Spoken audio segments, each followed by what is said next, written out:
मनोज जरांगे पाटील अपघातग्रस्तांच्या भेटीला. अपघातग्रस्त वारकऱ्यांच्या कुटुंबातील एका सदस्याला नोकरी देण्याची मागणी.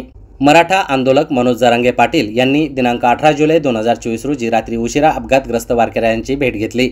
यावेळी त्यांनी मयत वारकऱ्यांच्या कुटुंबियांना आर्थिक मदत देण्यासह घरातील एका सदस्याला नोकरी देण्याची मागणी देखील केली आहे.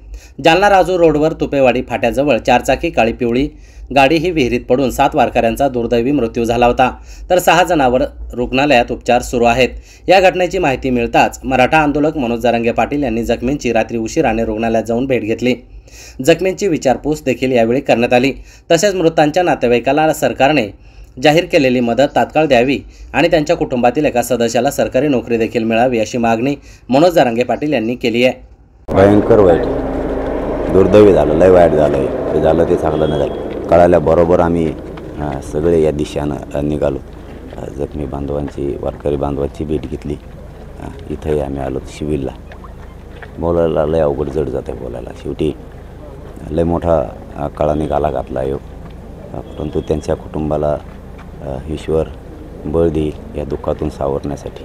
आणि सरकारने तातडीनं म्हणजे लगेच कुटुंबाला आधार म्हणून तातडीनं मदत देऊन त्यांच्या कुटुंबातल्या एक नोकरीला घेतला पाहिजे. कारण शेवटी वारकरी संप्रदायात तरी नको भेदभाव व्हायला नको होतं, ते झालेलं आहे. आता शेवटी त्यांच्या कुटुंबावरती मोठा दुःखाचा डोंगर कोसळला.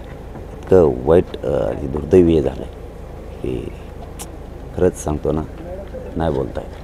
सीएम साहेबांनी काही मदत जाहीर केली ती तातडीनं दिली पाहिजे. असे जाहीर नको, तातडीनं दिली पाहिजे. आणि नोकरीसुद्धा तातडीनं दिली पाहिजे. कारण नाही बघा कोणी राहिला आता.